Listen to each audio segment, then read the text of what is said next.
আর পরমেশ্বর পিতার কাছে তো আমরা আসছি, প্রার্থনা করছি, ভজন করছি, গাইছি, সবই কিছু করছি, কিন্তু আমাদের মধ্যে পরিত্রাণ আসছে নি।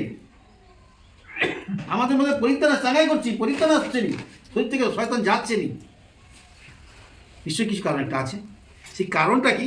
আত্মাদের প্রার্থনাতে বসো, পরমেশ্বর পিতাকে জানাও যে কী কারণের জন্য আমি পাচ্ছি না, আমার দ্বারা কার্য কেন হচ্ছে না। তোমার আত্মাদের দিয়ে দিবে, তুমি কি ভুল করেছো তোমাকে দিয়ে দিবে, আর তখনই যেন সেটাকে আমরা পালন করি। সেই জন্য সর্বদা আছে একটু বাক্যে আসো, মানে প্রকাশিত বাক্যে একটু আসো, 2 এবং তোমরা তোমার তোমার তোমার ধৈর্য আছে, আর তুমি আমার নামের জন্য ভার বহন করিয়াছ, ক্লান্ত খাও নাই, তুমি ক্লান্ত হও নাই।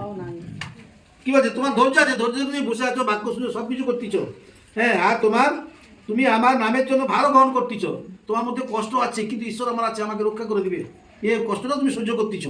আর কি বলছে দেখো, অথচ তোমরা ক্লান্ত হও নাই, কিন্তু তুমি ক্লান্ত হও না, একটু পরে তুমি সিধা হয়ে যাচ্ছ, চলতেছ, সব কিছু করতেছ। কিন্তু কি বলছে? তথাচ তোমার বিরুদ্ধে আমার কথা আছে।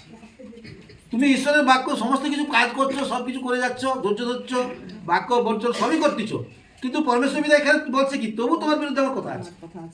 তুমি আপন প্রথম প্রেম পরিত্যাগ করিয়াছ। তুমি আপন প্রথম প্রেম পরিত্যাগ করিয়াছ। তোমার যখন খুব কষ্ট হচ্ছিল, খুব যন্ত্রণা পাচ্ছিলে, তখন যে মনটা পরমেশ্বর পিতাকে বিশ্বাস করে, যে মনটা নিয়ে তুমি আসছিলে, পরমেশ্বর পিতাকে বিশ্বাস করি, সেই মনের সেই প্রেমটা তোমার কাছে এখন নাই। আসতে হয় আসতেছ, বলতে হয় বলতেছ, ডাকতে হয় ডাকতেছ, প্রার্থনা করতে হয় করতেছ।